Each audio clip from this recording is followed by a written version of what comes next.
तो शुरू करते हैं अपना टॉपिक। अपन ने यहां तक बात कर ली थी कि सबसे पहले हम पढ़ रहे हैं क्या, मैकेनिक्स। पहली चीज तो ये समझ में आनी चाहिए। तो आज अपन मैकेनिक्स की ब्रांचेस देखेंगे।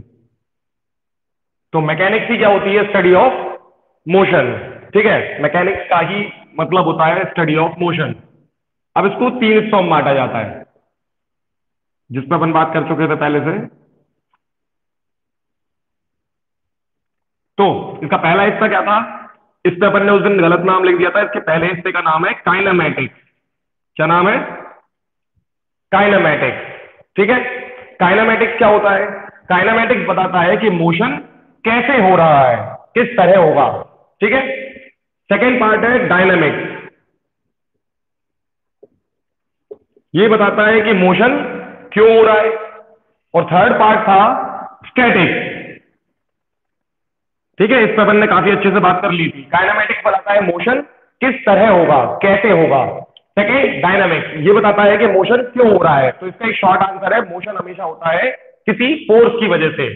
तो फोर्सेस प्रोड्यूस मोशन, तरह तरह के फोर्सेस हैं। सिर्फ एक किसी फोर्स को मत सोचना जो तुमने बचपन में सुना है, पुश और पुल, है ना, ये कॉमन फोर्स है। इसके अलावा भी कई तरह के फोर्सेस हम पढ़ेंगे आगे। तो लेकिन जब भी फोर्स होगा, मोशन होगा, है ना। लेकिन कुछ केसेस ऐसे आएंगे जिनमें फोर्स होने के बावजूद भी हम चाहते ही नहीं है कि मोशन हो। उन चीजों को पढ़ते हैं स्टैटिक्स में, जैसे कि हमारा घर, चेयर, शिप, सॉरी शिप बोल दिया, ब्रिजेस। ये ऐसी कुछ चीजें हैं जिनमें हम चाहते हैं कि फोर्स लगने के बाद भी मोशन ना हो। तो ऐसी चीजों को पढ़ा जाता है स्टैटिक्स में। हालांकि अभी हमारा टॉपिक क्या है, चैप्टर 1 काइनेमैटिक्स। हालांकि उसको मोशन नाम से पढ़ाया जा रहा है, ठीक है ना। होता क्या है लेकिन वो काइनेमैटिक्स। अब काइनेमैटिक्स कितने तरह का है। हाँ बेटा, लेक्चर रिकॉर्ड भी हो रहा है, लेकिन ध्यान से यहीं पूरा फोकस रखो ताकि कुछ पूछ सको। तो काइनेमैटिक्स के फिर से तीन हिस्से हैं। पहला one dimensional motion, 1D, 2D, यानी मोशन कैसे होगा, हम इस पर बात कर रहे हैं ना। तो या तो मोशन वन डायमेंशन में हो सकता है, या फिर मोशन टू डायमेंशन में हो सकता है, और या फिर हमारा मोशन थ्री डायमेंशनल हो सकता है, 3D मोशन हो सकता है। अच्छा, इनके शॉर्ट नेम भी बताए थे मैंने। शॉर्ट नेम यानी कि इनके इंग्लिश नेम, ये तो मैथमेटिकल नाम है। इंग्लिश नेम क्या थे, वन डायमेंशनल को क्या बोलते हैं, लीनियर, क्योंकि ये एक लाइन में होता है ना। इसको ध्यान रखो, लीनियर मोशन। फिर टू डायमेंशनल का दूसरा नाम था प्लेनर मोशन, क्योंकि ये प्लेन सरफेस होता है। जैसे इस बोर्ड पे अगर कोई चल रहा है, बोर्ड पे, ना कि इस बोर्ड की किसी लाइन पे, है ना। हाँ, जैसे मैं लिख रहा हूं, ये सब 2D में हो रहा है ना। एक तरह से 2D है, क्योंकि 3D नहीं है। 2D क्यों है, देखो मैं लेफ्ट साइड भी जा पा रहा हूँ और ऊपर नीचे भी जा रहा हूँ कई बार, है ना। तो ये 2D होता है। और उसी तरह अब आएगा 3D। 3D एक्चुअल में प्रैक्टिकल होता है, रियल लाइफ में सब कुछ, क्यूब, हमारी बुक का ऑलमोस्ट हर चीज, वैसे तो 3D, ऑलमोस्ट सब कुछ 3D होता है ना। वाटर बॉटल, चेयर, ये सारी चीजें 3D है। हालांकि हमें मोशन पे इसकी बात करनी है। लेकिन खुशी की बात क्या है कि इस साल हमें सिर्फ लीनियर मोशन पे बात करनी है, सिर्फ और सिर्फ लीनियर। अब आ रहे हैं हम आज के टॉपिक पे, जो कि यहां से ही शुरू करना था, क्योंकि यहां तक हम ऑलरेडी देख चुके हैं। लीनियर मोशन के दो हिस्से हैं। यहां पहली बार तीन नहीं हो रहा है ना, ये खुशी की बात है। अच्छा सुनो अब ध्यान से, लीनियर को छोड़ो, पहले वन डायमेंशनल के दो हिस्से हैं, इसको ऐसे समझो। इसी तरह आगे जब हम पढ़ेंगे तो टू डायमेंशनल के भी दो हिस्से हैं। कौन से दो, यही वाले दो जो मैं लिखूंगा अभी। और थ्री डायमेंशनल के भी यही दो हिस्से होने वाले हैं। यानी टोटल मिला के होते हैं 6 हिस्से। वन डायमेंशनल के दो, टू डायमेंशनल के दो और थ्री डायमेंशनल के दो। लेकिन अभी हमें सिर्फ क्या पढ़ना है, वन डायमेंशनल के जो दो होते हैं। अब ये कौन से दो हैं इसको सुनो। तो पहला है यूनिफॉर्म मोशन। अब इसको पूरी तरह क्या बोलेंगे, बिल्कुल सही है ना, नॉन यूनिफॉर्म, लेकिन इसको पूरे क्या बोलेंगे, यूनिफॉर्म वन डायमेंशनल मोशन। ठीक है ना, प्रैक्टिकल भाषा में टू डायमेंशनल मोशन, एग्जैक्टली, है ना। तो अभी हालांकि इसकी टेंशन फिर से नहीं लेनी, बिल्कुल ही नहीं लेनी, मतलब समझ रहे हो ना। तुम्हें इतना तक नहीं बोलना कि यूनिफॉर्म वन डायमेंशनल काइनेमैटिक्स, नहीं। इस साल सिर्फ क्या बोल देना, यूनिफॉर्म मोशन। क्योंकि बुक ने तुम्हें ये सारी चीजें बताई नहीं है ना, तो बुक तुम्हें सीधे सीधे क्या बोल देगी, यूनिफॉर्म मोशन। ठीक है, लेकिन उसको ध्यान रखना कि यूनिफॉर्म वन डायमेंशनल पर बात कर रहे हैं अपन इस साल। तो वन डायमेंशनल का पहला टाइप क्या है, यूनिफॉर्म, और दूसरा है नॉन यूनिफॉर्म। अब यहीं रुक के एक बार ब्रेक लेके सुनो इसको ध्यान से। यूनिफॉर्म का मतलब क्या होता है, बताओ, व्हाट इज यूनिफॉर्म, क्यों। यूनिफॉर्म का मतलब क्या होता है?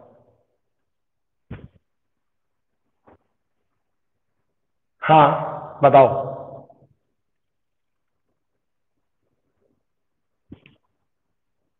हाँ। ओके। नहीं नहीं नहीं, तुमने सुनो, अच्छा बहुत अच्छा बताया है। हाँ सुनो सुनो, बहुत अच्छा बताया है। लेकिन मैं, बिल्कुल ठीक है, मैं बस लेकिन ये पूछ रहा हूं कि यूनिफॉर्म शब्द का मतलब क्या होता है? What is the meaning of the word uniform? वो स्कूल में जो पहनते हैं वो भी यूनिफॉर्म है, सही बोल रहे हो, लेकिन उसका मतलब ये नहीं है। समझना है ना क्या होता है यूनिफॉर्म? यूनिफॉर्म खुद दो शब्दों से मिलकर बना है। यूनिफॉर्म, यूनि मतलब क्या होता है? हाँ यूनिक वाला यूनिक, यूनि है ये, तो क्या होता है इसका मतलब? यूनिक, यूनि मतलब वन। पढ़ाई के नहीं, मैथ्स में यूनिट डिजिट कौन सी? यूनिट डिजिट कौन सी डिजिट होती थी? One digit. आया समझ में? यूनिट डिजिट, टेंथ डिजिट, ठीक है। तो यूनि मतलब होता है वन, और फॉर्म मतलब फॉर्मेट, प्रकार, ठीक है। तो जब एक ही प्रकार का मोशन हो तो उसे बोलते हैं uniform motion. Clear? Uniform motion का मतलब है जिसमें पूरे टाइम एक ही जैसा मोशन होगा, सिंपल भाषा में। चलो तुम उस पर फोकस, ओजस, फोकस यहाँ रखना है बेटा, वहां ध्यान ही मत दो। चलो, तो पहला है यूनिफॉर्म, मतलब जिस मोशन में सब कुछ सेम रहेगा, ठीक है ना, सारी चीजें सेम रहेंगी थ्रू आउट द मोशन, पूरा मोशन ही सेम रहेगा, उसको बोलते हैं यूनिफॉर्म मोशन। और दूसरा नॉन यूनिफॉर्म। तो नॉन यूनिफॉर्म ऑब्वियस है, जो सेम नहीं रहेगा, जितनी भी देर मोशन होगा वो सेम नहीं होगा, एक जैसा नहीं होगा। उस पर हम थोड़ी देर में बात करेंगे। अब देखो मजेदार तरीके से एक और चीज सुनो, बहुत सही काम की चीज है ना। यूनिफॉर्म का दूसरा नाम है नॉन एक्सेलरेटेड। नॉन एक्सेलरेटेड मतलब जो यूनिफॉर्म होता है वो नॉन एक्सेलरेटेड होता है। तो जो नॉन यूनिफॉर्म होता है वो कैसा होता है? एक्सेलरेटेड, समझ गए ना? तो ये उल्टा है, जो नॉन यूनिफॉर्म है वो एक्सेलरेटेड है, और जो यूनिफॉर्म है वो नॉन एक्सेलरेटेड है, ठीक है। अब यहां हो गई एक गड़बड़, सुनना ध्यान से कैसे, कि अपने यूनिफॉर्म का शब्द का मतलब समझ लिया, इसीलिए हमने नॉन यूनिफॉर्म को छोड़ दिया है अभी थोड़ी देर के लिए, कि पहले यूनिफॉर्म को पूरी तरह जान ले, फिर नॉन यूनिफॉर्म में घुसेंगे। ऊपर ऊपर से नॉन यूनिफॉर्म समझ में आ गया, ऐसा मोशन जो पूरी तरह एक जैसा नहीं रहता उसको नॉन यूनिफॉर्म कहते हैं, इतना काफी है अभी के लिए। अब पहले यूनिफॉर्म तो समझ ले।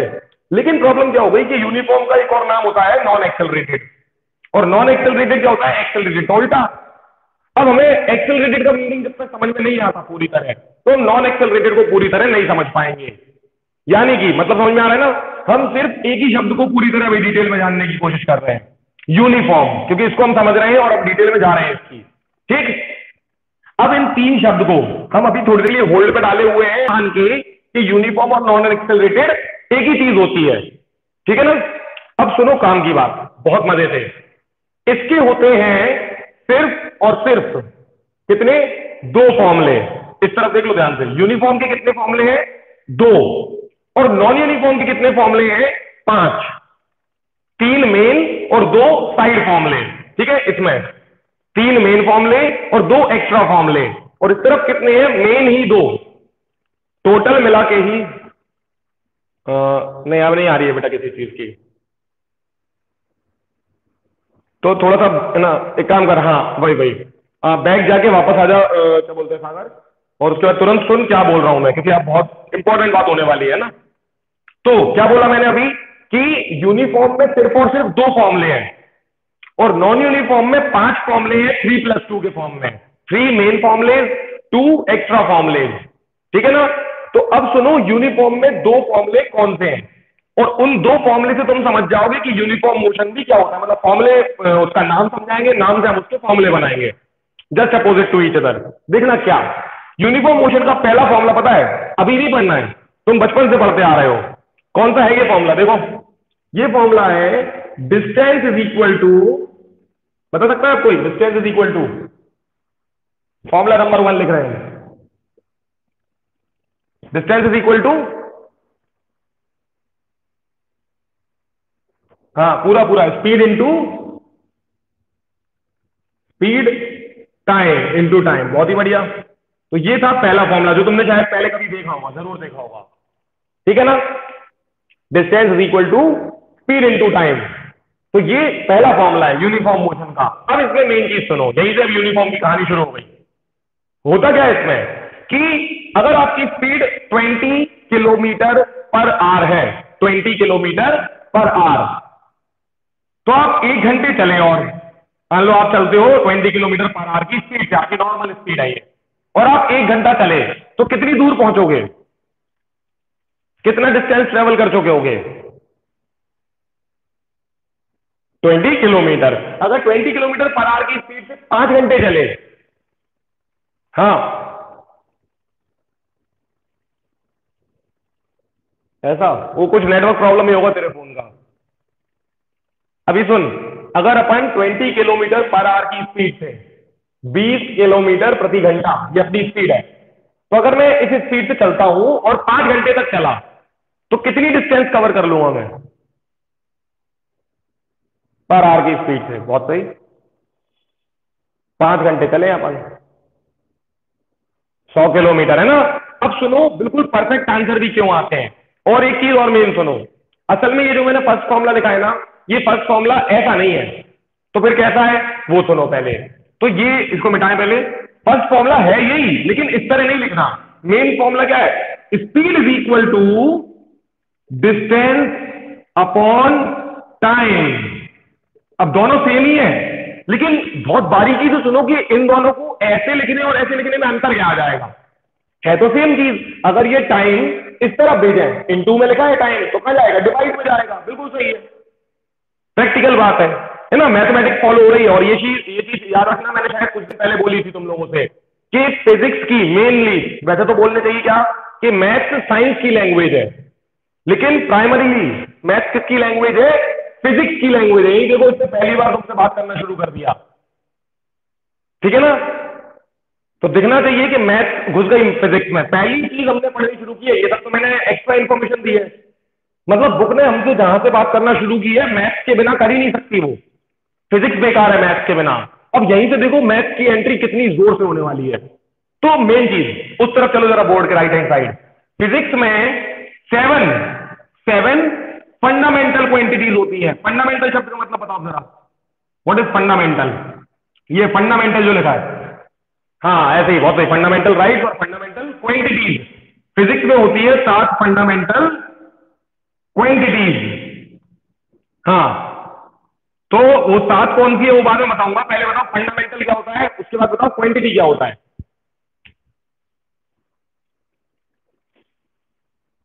हाँ उसकी मात्रा, बहुत अच्छे है ना, शुद्ध हिंदी में क्वांटिटी मतलब मात्रा, फंडामेंटल मतलब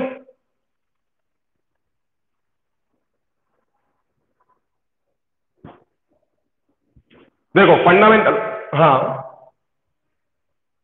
क्या है फंडामेंटल मतलब? कोई अर्थ नहीं है। फिर सुनो, फंडामेंटल का मीनिंग इतना खतरनाक आएगा, है ना, समझ ही नहीं पाओगे। फंडामेंटल का मतलब होता है, सुनो, एक ऐसी चीज जिसके बिना कुछ भी पॉसिबल ना हो, मतलब सबसे बेसिक, सबसे बेसिक, समझ गए? जैसे हमारी फंडामेंटल जरूरतें क्या है, समझो, इससे जल्दी पकड़ोगे। इंसान की फंडामेंटल जरूरतें क्या है?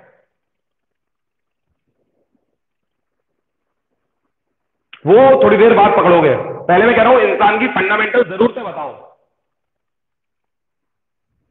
एग्जैक्टली, है ना, रोटी कपड़ा मकान, जो अपन नॉर्मली, बहुत सही, एयर, एयर वाटर, बहुत ही बढ़िया, ठीक है।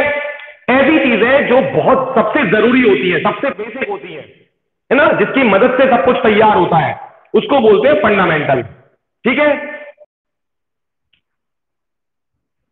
बहुत अच्छे, हाँ, नहीं नहीं नहीं, अब वो फंडामेंटल अपन फिजिक्स में ला रहे हैं, वो अपनी नॉर्मल लाइफ का फंडामेंटल था। अब फिजिक्स में क्या फंडामेंटल है?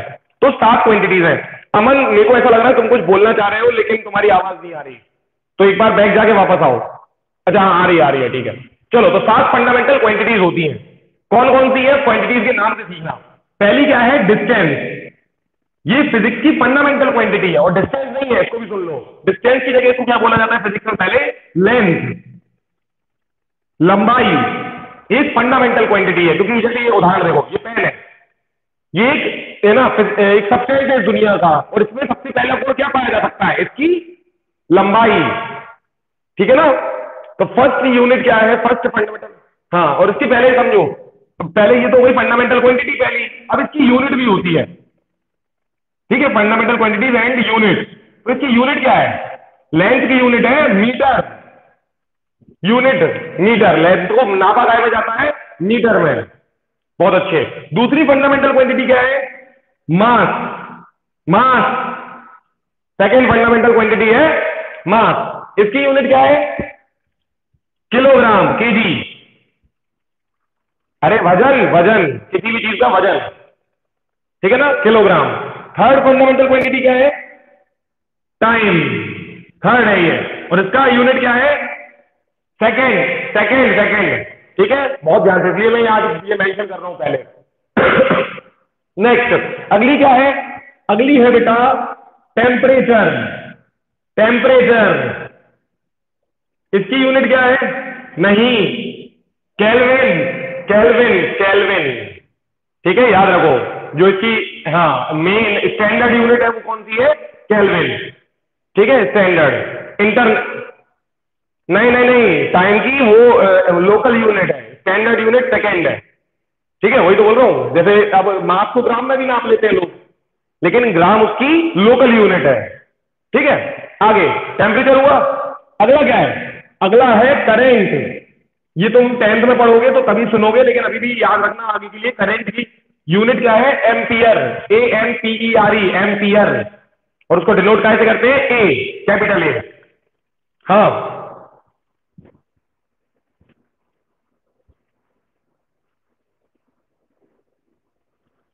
नहीं नहीं नहीं, ये बात बहुत अच्छी याद कर ले, बहुत अच्छा सवाल पूछा है तुमने, है ना? सुनो इसको। तो 1 लीटर और 1 किलो हर चीज के लिए सेम हो जरूरी नहीं है। समझना, पहली चीज, दो दो चीजें समझो। किलो किसके लिए इस्तेमाल होता है? सॉलिड के लिए।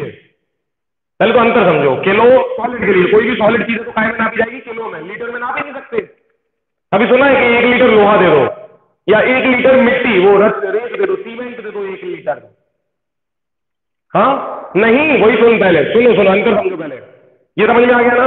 लीटर में सॉलिड को खरीद ही नहीं सकते तुम, मतलब मेजर नहीं कर सकते, खरीदना बात की बात है, मेजर नहीं कर सकते। Get it?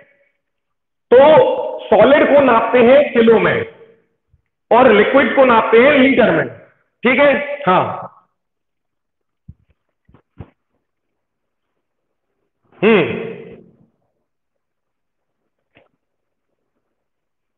नहीं नहीं नहीं नहीं, हाँ लेकिन नहीं नहीं, लीटर को लेंथ से नहीं नापा जाता है। लीटर बेसिकली उसकी वॉल्यूम होती है। देख, दूध वाले को देखा है ना, वो लीटर लाता है। हाँ। हम्म। हाँ। हाँ। ठीक है। हाँ, तो 20 सेंटीमीटर की, बस दो 2 लीटर वो है ना, वो 20 लीटर आ जाएगा। नहीं, गड़बड़ है। अभी सिर्फ लेंथ नहीं, पे बहुत अच्छा बोल रहा है, मतलब पॉइंट तो अच्छा है, लेकिन पूरा नहीं है। लेंथ के लिए नहीं, विड्थ भी और हाइट भी। 3D की बात है ये, देख 3D, वही तो है पॉइंट। 3D की कहानी है। मान ले, देख पानी की बोतल देखी है ना सबने, वो 1 लीटर की होती है, और इतनी लंबी होती है, मान लो इतनी लंबी है ना, इशारे से बता रहा हूँ ये। तो अगर मैं इसको डबल कर दूं तो पानी डबल हो जाएगा, इसकी गारंटी नहीं है, क्योंकि अगर मैं इसको चौड़ा कर दूंगा तो, समझ गए ना, पानी तो और बहुत सारा भर सकते हैं। तो सिर्फ लेंथ जिम्मेदार नहीं है, विड्थ भी जिम्मेदार है। ठीक है ना? लेकिन मेन पर्पज क्या है कि लीटर में नापते हैं वॉल्यूम, वॉल्यूम लिक्विड की। ठीक है ना? तो लीटर और किलोग्राम, जो मेन सवाल था तुम्हारा, वो हमेशा सेम नहीं होता। पहले तो अंतर समझो क्या, कि किलो किसके लिए इस्तेमाल होता है? सॉलिड चीजों के लिए, और लीटर इस्तेमाल होता है लिक्विड चीजों के लिए। ठीक है, लेकिन हम किसी हम्म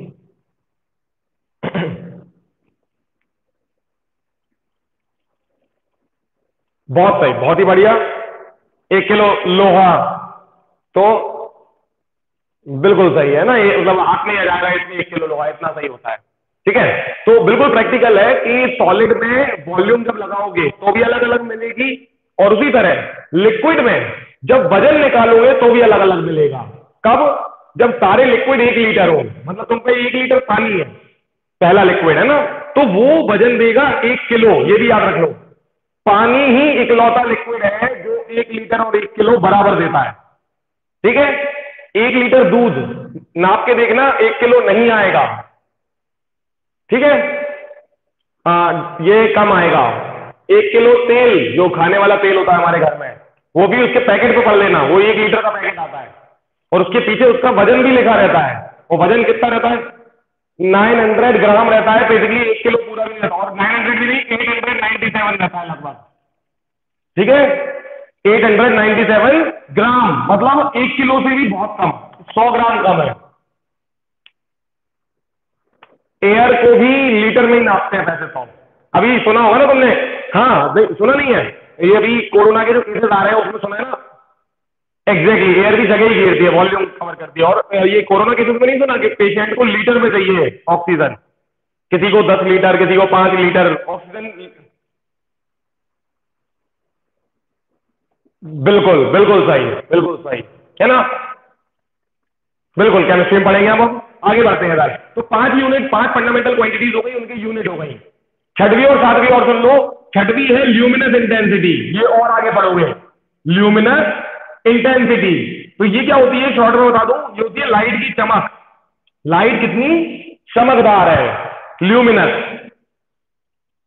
बिल्कुल बिल्कुल वही ल्यूमिनस, लाइट की वजह से नाम रखा गया है। और इंटेंसिटी मतलब मात्रा, कितनी चमकदार है, गहरी है। तो ल्यूमिनस इंटेंसिटी को मैंने आपने ये भी याद रखना, कैंडला में। कैंडला, सीडी, शॉर्ट में उसको सीडी लिखते हैं, कैंडला। कैंडला में क्यों नापते पता है? क्योंकि पुराने जमाने में जो चमक थी वो कैसे नापते थे? कैंडल से। ठीक है ना? तो कैंडल की वजह से उसका नाम पड़ गया कैंडला। ठीक, वही फायर की चमक या लाइट की चमक, दोनों की चमक के लिए बेसिकली जो लाइट की चमक है, क्योंकि देखो फायर जब जब होती है उसके साथ लाइट एक्स्ट्रा पैदा होती है, मतलब heat energy most of the time अकेली, वही वही हीट एनर्जी एक अकेली नहीं आती कभी, मोस्ट ऑफ द टाइम वो लाइट को फ्री में लाती है। ठीक है ना? जैसे सन में मेन क्या है? हीट एनर्जी, लेकिन फ्री में क्या मिल जाती है? Light energy. हाँ, वो सेकेंडरी है। पहले जब जब हीट आती है, जहां जहां हीट एनर्जी आती है ना, वहां वहां लाइट एनर्जी ज्यादातर आती ही आती है, ज्यादातर। ठीक है, आगे आखिरी क्या बच रहा है अपना? Amount of substance. Amount of substance. ठीक है, तो ये क्या कहां पढ़ोगे? पहले ये सुन लो, और इसको नापने का है मोल में। ये भी तुम लोग पढ़ोगे, और पता है हैरान हो जाओगे तुम लोग सुन के कि ये काहे पढ़ोगे? केमिस्ट्री के चैप्टर 3 में इसी साल। तो ये क्या हो गया यार, हम तो फिजिक्स की क्वांटिटीज पढ़ रहे थे, ये केमिस्ट्री में कैसे चली गई? तो बहुत मजा आएगा तुम्हें, हैरान हो जाओगे। क्योंकि ध्यान से सुनना, एक शॉर्ट इंडिकेशन देता हूँ, ये पेन है तुम्हारी आंखों के सामने, इसकी ही लेंथ नाप सकते हैं, इसका ही वजन भी नाप सकते हैं, इसका टेम्परेचर वगैरह भी नाप सकते हैं। ठीक है ना? तो ये सारी चीजें नाप तो सकते हैं, तो फिजिक्स की है। लेकिन ये चीज किसकी है? पेन किसकी है? किस उसका हिस्सा है? किस ब्रांच का हिस्सा है? केमिस्ट्री का। समझ रहे हो? तो चीज केमिस्ट्री की है और उस पर ही फिजिक्स लगाते हैं। तो इसको ध्यान से समझ लेना कि फिजिक्स और केमिस्ट्री एक पॉइंट पे मैं तुम्हें ले जाके मिला भी दूंगा, अभी नहीं मिला रहा हूं, बट ये दोनों मिलके ही चलते हैं, अकेला चल ही नहीं सकते। ठीक, आगे बढ़ते हैं। तो अब मैं इतनी चीजें सिखाने के बाद, इनको क्यों बोलते हैं फंडामेंटल, अब ये सुनो। लेंथ जो होती है ना किसी चीज की, ये लेंथ है। लेंथ तुम किसी से बना नहीं सकते, लेंथ अपने आप में इंडिपेंडेंट होती है। समझ रहे हो ना? हाँ, साउंड को भी नाप सकते हैं, बिल्कुल नापते हैं। और हाँ, बेसिकली साउंड को, हाँ साउंड को अलग अलग चीज है। नहीं, ये अच्छा आंसर दिया है अमन ने, साउंड को डेसिबल में ही नापते हैं, लेकिन डेसिबल में, हाँ हाँ एग्जैक्टली exactly, हाँ बिल्कुल बिल्कुल, वो बताती है डेसिबल में ही। एग्जैक्टली, ये सही बोल रहे हो। तो जो लाउडनेस है ना आवाज की, डेसिबल, हाँ, डीबी। ये सुनो, याद रखना, DECIBEL, बेल। और ये किसके सम्मान में है? हाँ, और ये किसके सम्मान में रखी गई है ये यूनिट? किसके सम्मान में ये नाम पड़ा है? हाँ, अच्छा टेलीफोन, ये टेलीफोन किसने इन्वेंट किया था? अब बताओ बेटा, जी के कह रहा हूं ना मैं, ग्राहम बेल। तो पीछे क्या लिखा है बेटा? बेल। और डेसी क्या होता है पता है? डेसी तुमने सुना होगा, डेसी मीटर सुना है? डेसी सिर्फ बोलता है divide by 10। Deci deci DECI सुना है ना? Deci metre, centimetre. Deci deci का मतलब होता है डिवाइड बाय 10। यानी बेल तो बहुत बड़ी यूनिट होती है बेल, उसका 10 से डिवाइड करो, वो यूनिट होती है डेसी बेल। ठीक है ना? डिवाइड बाय 10, जैसे जो भी नंबर आया 600 आया तो उसको डिवाइड बाय 10 कर दो तो आंसर क्या आएगा? 60 डेसीबेल। 60 डेसीबेल। ठीक है ना? तो बेल के सम्मान में, क्योंकि साउंड के लिए उन्होंने सबसे महत्वपूर्ण काम किया था, समझ रहे हो ना? टेलीफोन इन्वेंट किया भाई ने। ठीक है, चलो तो अब आगे की बात। तो फंडामेंटल क्वांटिटीज में बात कर रहे थे, ये रही 7। अब इन 7 फंडामेंटल क्वांटिटीज में हमने क्या देखा? हमने देखा कि ये सातों किसी से मिलके नहीं बनी, इंडिपेंडेंट है। लेंथ किसी पे डिपेंड नहीं करती, वजन किसी पे डिपेंड नहीं करता, इसका वजन किसी पे डिपेंडेंट नहीं है। ठीक है, इसलिए ये 7 क्या कहलाती है? फंडामेंटल। सबसे बेसिक है ये, इनको किसी की जरूरत नहीं है। लेकिन बाकी सबको इनकी जरूरत है। देखो कैसे? अब जैसे मैं बोलूं डिस्टेंस, यहां पे तुम देख रहे हो, डिस्टेंस क्या होती है? लेंथ ही होती है एक तरह की। इसको समझना, कनेक्ट करना। डिस्टेंस क्या होती है? एक तरह की लेंथ होती है। तो डिस्टेंस कोई नई यूनिट नहीं है, नई क्वांटिटी नहीं है, उसे हम लेंथ से इंडिकेट कर सकते हैं। ठीक है, टाइम पुरानी क्वांटिटी है, लेकिन यहां पे जो स्पीड लिखा है ना बेटा, वो पुरानी क्वांटिटी नहीं है। वहां से नाम याद करो, फंडामेंटल का जस्ट अपोजिट होता है डेराइव। अब डेराइव शब्द का मतलब बताओ। वीडियो चला गया? आ गया होगा। हाँ, डेराइव का मतलब, हाँ हाँ, डेराइव का मतलब बताओ।